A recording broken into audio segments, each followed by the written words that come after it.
pipe it right. If you have to have a dryer on your refrigeration right at the coil, put it at the coil. You don't make up the rules here. Yeah. And do it the right way, and everything lasts longer, operates better, uses less energy, all these things. Hey, everybody. Welcome to the Make Trades Great Again podcast. Andy and I, we are together forever, baby. Together. I don't even know. Again, yet another episode. I'm just babbling about crazy stuff. Just rambling on. I know. So this is going to be a fun one. I can feel it already. We got some comments coming in. You'll start with that. I got an idea before we're done. Hopefully we can get to it. We'll talk about callbacks. Yeah. All right. So it's comment session again. What do you got? You got something in emails? Well, yeah, we got an email. But first off, if you're I just want to throw this out there because everybody that's got a social media account loves these kinds of comments. If you could send a shitty comment, I'm going to say that word just because. If you're wait. Are we going to talk about bad comment? No, I'm just going to air out a little dirty laundry for a second. Oh, I got you. Okay. If you're going to just send an uneducated, uninformed comment about how I'm doing it wrong or Eric's doing it wrong. Yeah. Do me a favor. Why don't you ask a few questions so you have some context before you make yourself look like an ass? Just saying. Enough said. I think you're referencing a specific. I think I know what you're talking about. I don't even know what the account's name is, but yeah, it was an Instagram post, and that video has 3-4 million views on it. I think maybe more. I don't know. Yeah. This guy apparently is the only professional welder that's going to graduate in 25. Okay. So there you go, folks. If you think you're smart, you're not. Yeah. Maybe before you comment on something to Andy, think it through and ask somebody else for opinions first. Yeah. Or ask me a question about it. And then maybe we can have an intelligent conversation. So I don't, tell you you're an idiot. Man. You're preaching to the choir, brother. Eric's never ever had a comment like that. Yeah, I've never had anybody comment stupid stuff. All right, so we got somebody wrote in. What do we got? We got an email. So we have it says new listener. Okay. So Reed, I probably maybe saying his name correctly. I think it's Reed Weens, up in British Columbia, Canada. We get a lot of our northern friends writing into us. Yeah, the Canadians are really into this show. We're big in Canada and Lithuania. It's our top listenerships right there. Yeah, Canada and Lithuania. Yep. Yeah. Random, super random. Anyway, so Reed does a whole bunch. Looks like building maintenance, water sewer line repairs, whatnot. So he's working on a project at his house. Yeah. And he says, have you ever heard of evacuated tube solar collectors? Do you install them? And then do you have an opinion on them? And in the future, I'd like to use them to accompany an outdoor wood boiler for my house. Thoughts on that combo? So let's start with that. Have we ever used them? I have. Yes. I've installed, I've worked on and installed and worked on just a couple. They're not very common around here. Yep. I've got more evacuated tubes installs than I do flat plate installs. Okay. And I don't know the truth of this. Years and years and years ago, what was the name of that company that was big? They're gone now. Anyway, doesn't Solar matter. Skies or something like that. No, it was Oventrop. They're gone in the U.S. I don't think they're gone. No, globally. they're European they're big, or something like big that. Europe, but I don't think they sell in the U.S. anymore. Anyway, I went to a training seminar. They talked about their flat plates and this and their evacuated tubes, and their evacuated tubes had the ability to generate higher water temperatures. Oh yeah, absolutely. Maybe not quite as efficient in the terms of gathering low level radiation. But they had the ability to generate higher water temps. And so that's generally why I've leaned towards evacuated tube. I think they're easier to, in certain brands, you can replace individual tubes. So if you ever break one, if you get a hailstorm or something like that, you can swap a tube out. Yeah, if the seal usually, I mean, they don't typically break physically. Usually, it's a seal on them that breaks. So then you lose that vacuum seal. Yep, they'll get foggy. Yep. So I think in Reed's case, it looks like he's going to do a wood boiler. Sorry to all of our wood boiler fan listeners out there. I'm going to just ask you how much you like splitting wood.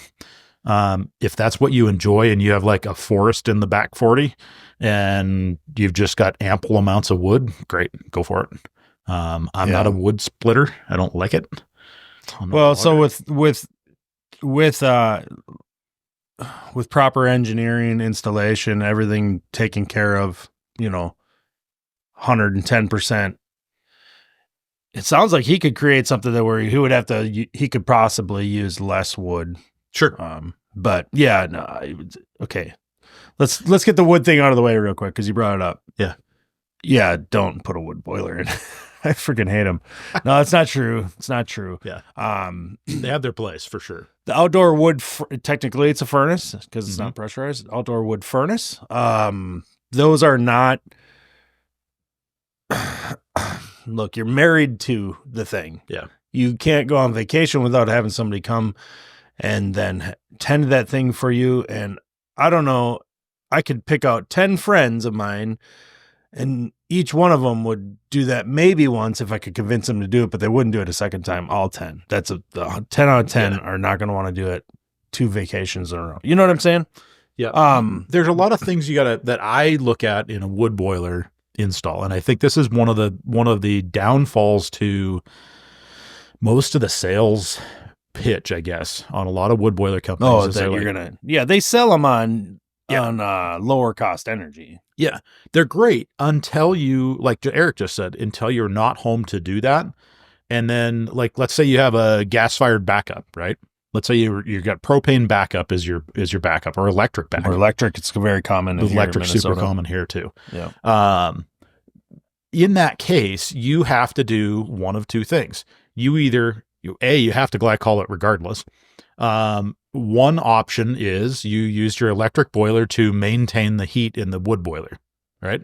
So now you have this wood boiler. If it's an outdoor wood boiler, you're going to heat this box that's sitting in the yard that's not overly insulated, right? It's got a decent insulation on it, but they have a heat loss, right? I mean, it's a vented cylinder with a big burner box under it. It's definitely going to lose heat. You have to either heat that, or you have to have adequate controls and bypasses in place to isolate that component so that it doesn't freeze up. Because when you come back, if it's 20 below zero, your glycol is going to be super thick, right? Because if you're running glycol that's rated for 20 below zero outside, it's going to be a thick, sloppy mess. It's like log cabin syrup. Right. And you don't necessarily want to run that high a glycol rate through your entire house. So in a lot of cases, there's a braze plate in there, Well, there should be a braze plate heat exchanger in the house, regardless of glycol or anything, simply because you've got an open system in that outdoor unit. Yep. Yeah. If you don't have a braze plate, then you got to go all non-ferrous pumps, controls, air separators, vents. Make sure everything's rated to be an open system. A lot of boiler manufacturers do not like open system style stuff. Like all your high efficiency boilers, they don't play well with open systems. There's just enough restriction. I guess you could make the argument for like cast iron, I suppose, but yeah, you could. No thanks. Yep. Yeah. So okay. Anyway, off of wood boilers. I wouldn't a few things to know about. Like I say, if you got a baseball team worth of kids and they like splitting wood, need something to do, that's it's great. But a wood boiler will gobble up a pile of wood. Let's keep going on this wood. Yeah, let's keep going. We said we weren't gonna, but we're gonna. We got people around here that'll go and they'll go try to buy a model that they can like throw whole pallets in, and I look at them and like, you burn pallets, then this thing's gonna last you 10 years, not a day longer. Yeah. Oh, that ain't true. I'm like, my neighbor does it. I'm like, yeah, for the last 8 years, and he's gonna buy a new boiler next year. Yeah, it's gonna burn holes because that cheap, crappy, dirty wood. Yeah, that's really common. Poor wood. Like poor wood choice. If you don't have great, like if you're trying to burn like pine in this crap all the time, It's like first tough. of all, don't do it. It's not even worth it. It's got a really low BTU content per pound. If you look Yeah, at it. tons of If you got- water in it, tons of soot, Creosote. the creosote, the sap, everything. But the evacuated tube, I've done a couple of them. Like I said, flat collectors here, pretty popular. They're inexpensive. Performance is pretty darn good. Yeah. We're lucky. I think Montana is very similar to Minnesota in this respect. We have great solar exposure in Minnesota, as high as other places in the country, like Florida, even, believe it or not. And our only downfall to solar here in Minnesota is it gets really cold in the wintertime. Yep. So that's why you don't see a lot of it, because the efficiency is obviously impacted with that colder weather. In Minnesota, I do think that evacuated tubes would be a better product for a solar system, but the cost compared, like the solar I run into, it's more flat collectors, and I'm guessing because of cost. But yeah, one of the things you have to think about in the northern climates is with your either evaporated tube or flat plate, is you need to think about how you're going to shed snow. A lot of installs that we come across are just set on the roof at that same pitch. They're 4 or 6 inches off the roof, and that's not a great. They need to have enough elevation that snow will shed. Maybe not while it's falling, but as soon as they warm up a little bit. I was just on you don't want them on like a 412, but if you get 6, that's pushing it. 7 plus is probably just fine. Yep, it'll shed. Some of the evacuated tubes, if they're open on the back, they'll shed snow quite well. But the thing with an evacuated tube, if they have the aluminum reflector, like a solid plate in the back, they'll pack up with snow in there, and then they just don't shed snow because they don't generate heat. They're not hot to touch in the same way that a flat plate collector can warm up on the surface. Yeah. So just some things to think about. Yeah. That was actually one of the biggest problems that one of the evacuated tube jobs that I've serviced over the years. I didn't install either one of them, actually. I've worked on both, put it that way. That was the snow problem, like packing in between the tubes and like becoming like a big ice chunk kind of thing. Yep. Is like the biggest challenge for that job, to be honest with you, all winter long. It's amazing how much energy you can create, though. And this comment's coming from British Columbia too, by the way. Yep. Winter climate, North American winter climate, sure, but it also like subtropic region. Yep. And so like your winters can be cold, there's no doubt, can be nasty, I'm sure, but pretty mild by comparison to your like Calgarian neighbors and stuff, because you get, out toward the coastal region like that. I see, from what I've understood, like a lot of nice in Fahrenheit, like 25, 30 degree days on the cold end, like that's not bad at all. And if you got even moderate, cloud cover, all of those plates do work pretty darn good. It's well, Doug and Amanda, you were at their house, and that's got that big 120-gallon tank in the basement indirect with 2 coils in it. One of them's connected to just 2 panels on the roof. And by our estimation, in the summertime, they're making pretty much all their hot waters. In the wintertime, Doug's like, I'm sure this thing's making a couple 100 gallons a day on a normal sunny winter day in Minnesota. So that's not bad. No, that's great. But connecting them together. Yeah. I mean, the big thing about that makes solar thermal like attractive is free heat, right? Free energy when the sun, every day the sun's going to come up kind of thing. Yep. The challenges with solar thermal, and not unlike PV, you have to be able to store energy because you can only make it during the day. Right. And you're going to have a load on the system. So the big challenge, honestly, with solar and hydronics at all is being able to store like a mass amount of water that you've worked to heat all day long. Yeah. There's some really innovative concepts out there. I've done over the years. I haven't worked on one for quite a few years. Yeah. I've got one job that I work on every few years. We go out and do a boiler service on this house, kind of remote. They have a 3-season screen porch that they've converted into now it's got nice glass. Oh, people can't help themselves. They're like, we got 3 seasons. We need 4. But what they did underneath of this thing in the initial was they dug this big section out in front of the house, and they filled it up basically I don't know if must have tubing through the bottom of it. There's like a bunch of loops of poly pipe in the bottom. And then there's some on top as well. Maybe it's a couple layers of it. They made a heat exchanger. They made a heat battery, a thermal battery under that 4 People, I've seen like diagrams and like write-ups and stuff of like septic tanks being used as heat exchanger batteries and stuff with like basically damp sand. Yeah, or you can actually like they use different types of mixtures of like I don't know if like salt water is one of the things that like doesn't evaporate at the same rate or something like that. And that doesn't get mildewy or moldy look. Something like that. I don't know. I honestly don't know. Yeah. But my point was bring it up at all was like, solar's great, works well with wood, I guess. I mean, it really, if you think about it, because even with wood, your more efficient systems are going to be able to do it through like mass storage. Yeah. So like if you could try to maintain a big buffer battery, John Siegenthaler writes about that. That's a good thing to reference too for this commenter. Is if you haven't heard of John Siegenthaler, just Google the name, you'll figure it out. It's John Siegenthaler PE, or I think that's professional engineer, right? Yeah. He's an engineer. He owns a company called Design Innovations, or I don't know. He gives talks, webinars.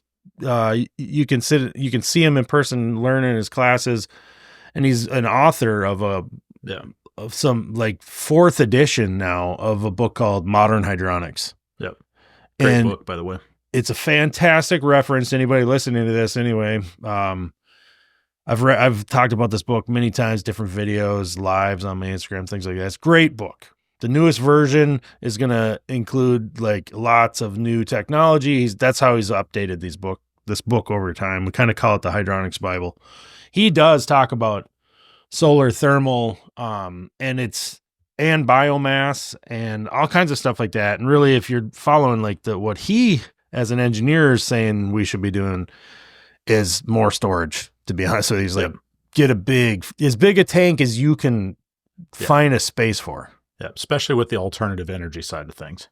Yeah. Because if you think about it on a wood boiler, if you were going to take your wood boiler and you're going to load it up with wood, right? You're going to make a run. Mm-hmm. In most cases, that boiler's going to run. It's going to heat your system up. Your system's going to come up to temperature, to a stable operating temp. You're going to get some warm return water back. And then that boiler's going to overheat and cycle down, right? So it's going to close up dampers. It's not going to shut off, but in a lot of the outdoor boilers, they'll basically close up the air inlet damper. It'll go to a smoldering fire. Yeah, because they can't do anything with whatever they could produce for heat. Yeah. But if you had the ability to, let's say your firebox held 300 pounds of hardwood, if you could burn 300 pounds of hardwood and store the entire load of heat and then utilize it for the next 8 hours, that's the best possible. Well, yeah, that storage thing achieves 2 things. You can only make heat from the wood if you're burning the wood, right? So when that, like you're talking about early on, like that thing goes out, now you got cold boiler, all this stuff. It's a big problem. Partially burned wood. Yeah. And the other thing is when you burn wood, you're like 40% efficiency, maybe. Yeah. And so at least half the energy is just going right out. Right. And you can tell me how great your boiler is all you want. I've seen 1,000 wood boilers. If I've seen one of them, they're all garbage. In this, what we're talking about, not, you know what I mean? They're not efficient. They're not garbage, but no, they're not garbage. Yeah. You're not going to put one log in that thing and heat 400 gallons of water for, 2 days and get every calorie of freaking BTU out of it. It's not going to happen. No. It's going to go out the chimney. But anyway, the big thing it achieves is make make hay when the sun shines, that kind of thing. And storing water, like your example, put 300 pounds of wood in it, burn it all day long, but don't shed any of it to, waste. Store it and use it later. Right. That's the other thing. And then there's a whole bunch of cool benefits of that too. Yeah. So Reed, when you're looking at that, there's some really cool, if you don't have storage, there's some really cool ways of doing that. Reverse indirect is a really cool way of doing that. Thermo 2000 makes some really nice big reverse indirect tanks. Yeah, which basically you're using a big buffer tank to make hot water. Yep. So anyway, okay. So his next part of his question was, why do you hate Taco zone pumps? No, that was last week. Oh, dang. Okay. So, and to clear the air, Eric doesn't hate Taco pumps. No, I don't. We're not sure quite where that came from, but anyway. What are the essentials to making a boiler system install serviceable? Oh, what do you got? What's your number one? Pick one of them. I'm going to say one thing, and it's so ridiculous because somebody's going to be like, that's lame. But hear me out. Proper piping. And I'm going to say this about maintenance. At least 50% of the problems we see, probably more. Like, if I go on 10 service calls, I bet you 5 of those service calls are come down to things like the piping was just never right from the start. Yeah. Or we've had 4 people come here and try to get this thing to heat, and it just doesn't seem right. Yeah. And they've done this, and this, and this. Well, we burn so much propane, and we don't understand why we have this high efficiency boiler and we're burning so much propane. Yeah. The maintenance, boilers, efficiency. You could talk about a furnace and ductwork, same thing. Yeah. Not enough airflow, things like that. Yep. Maintenance comes down to product failure, basically, is what people are really dealing with, talking about when they talk about maintenance. They don't talk, it's reactive, right? Sure. We did this. The guy said it was right. It didn't last as long as we thought. Follow the instructions, pipe it right, like duct it right, pipe it right. If you have to have a dryer on your refrigeration right at the coil, put it at the coil. You don't make up the rules here. Yeah. And do it the right way, and everything lasts longer, operates better, uses less energy, all these things. I'm going to want to elaborate just a little bit on that pipe it better, and don't use the rule of thumb. No. Or don't be like, this is the way we've always done it. Well, it's likely that you've always done it wrong. Yeah, actually, that's There's a actually really high likelihood. It is very likely. So there's the instructions in the book are there for best possible operation as the manufacturer engineered the product. And make no mistake, that's the minimum. Right. Like the instruction, the manual, this is how it should be done. That's the minimum. You can do it better. Yeah. But none of it is there to make it inconvenient for you by adding extra components you don't think are important because you don't understand how they work. It's one of the interesting things that I've found with like Viessmann diagrams, and not to beat Viessmann's horn, but if you look at most of the Viessmann drawings, almost every one of them shows a low loss header. Yeah, they'll give you never show closely spaced tees because screw up closely spaced tees. Like so many ways to Sunday. You can make that wrong. They don't give you the illustration with it. They just give you a little bubble off to the side saying, and if you're not going to use a low loss header, AKA you're a dummy, do this. Right.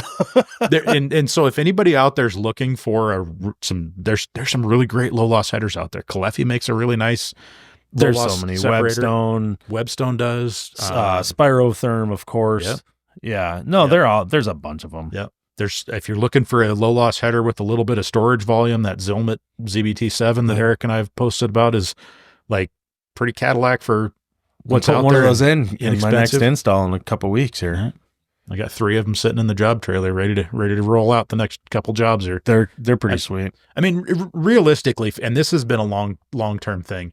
If you're looking for the simplest way to pipe a boiler, like plain and simple, and especially if you have technicians that work for you, and I don't mean this because my guys are too dense to figure out how to pipe it right? That's not the case at all. They're very, very capable of doing whatever.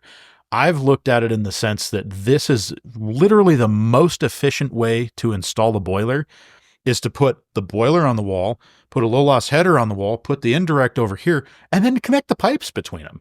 Yeah. Right? You can't almost can't physically do that wrong.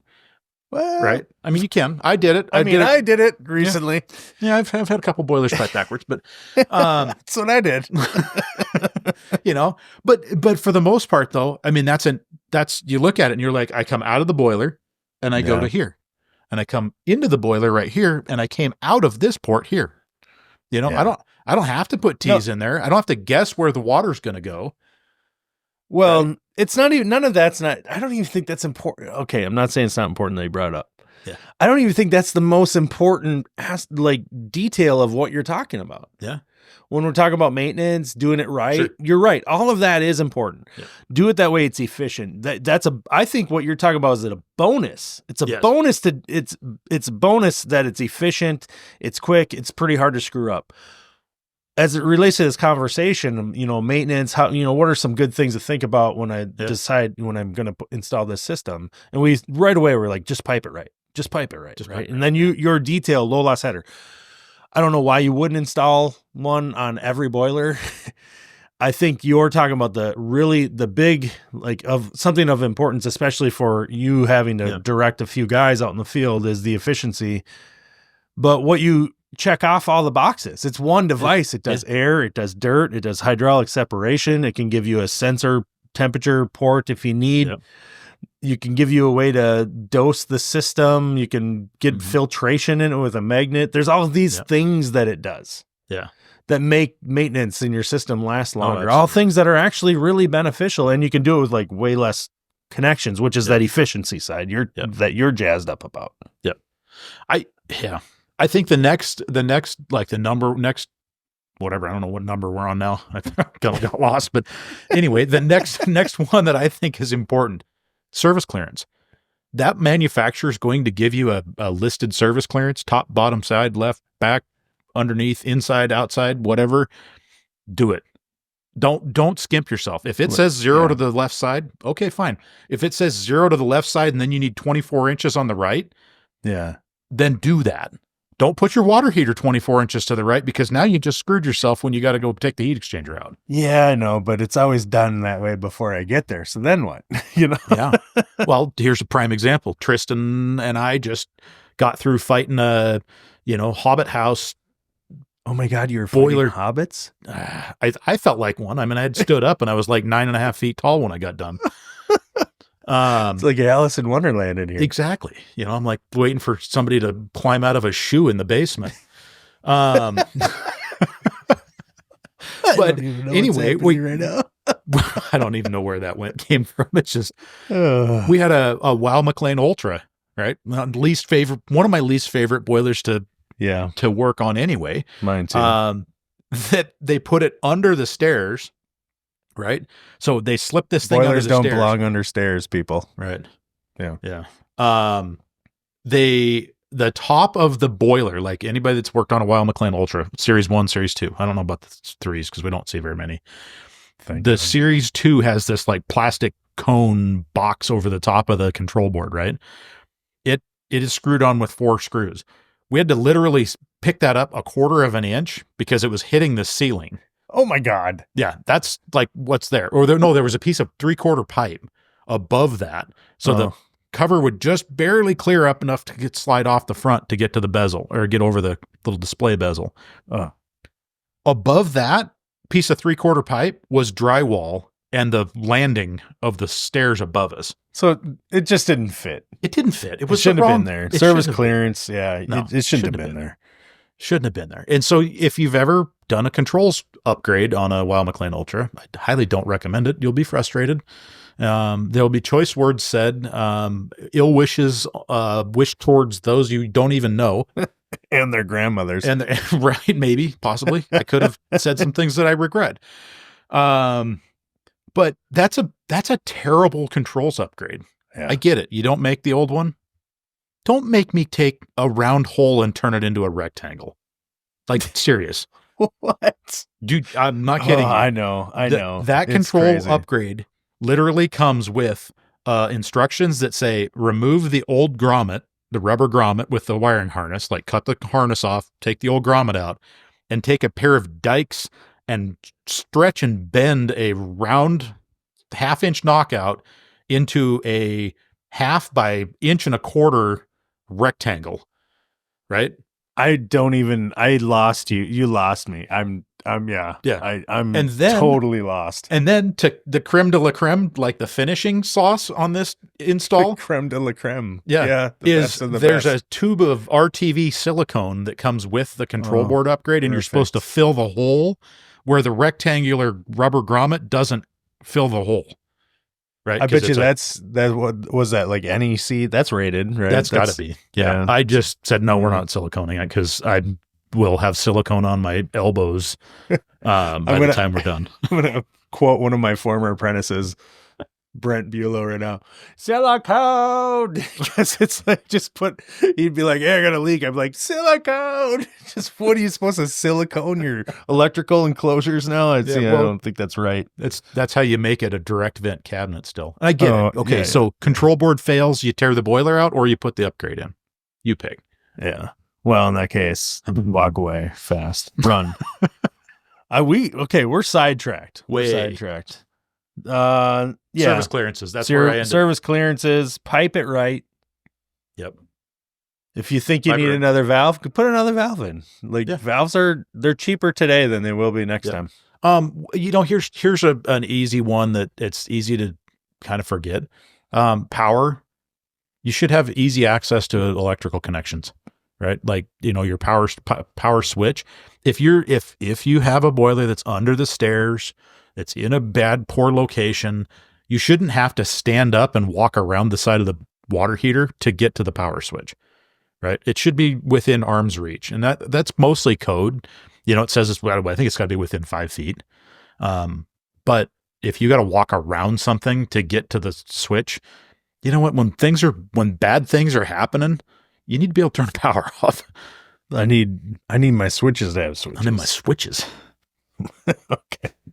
I don't even, I wanted to talk about callbacks, but we're going to do that in another episode. We're at the end here. I'm not even going to know what to title this thing. We're just all over the place. Andy rants. Andy. Yeah. Listen to Andy. He will tell you about switches. Yeah. Came from the gym. I might be all jacked up on pre-workout. I like this pre-workout Andy. Right. All right. I'm going to end it. Okay.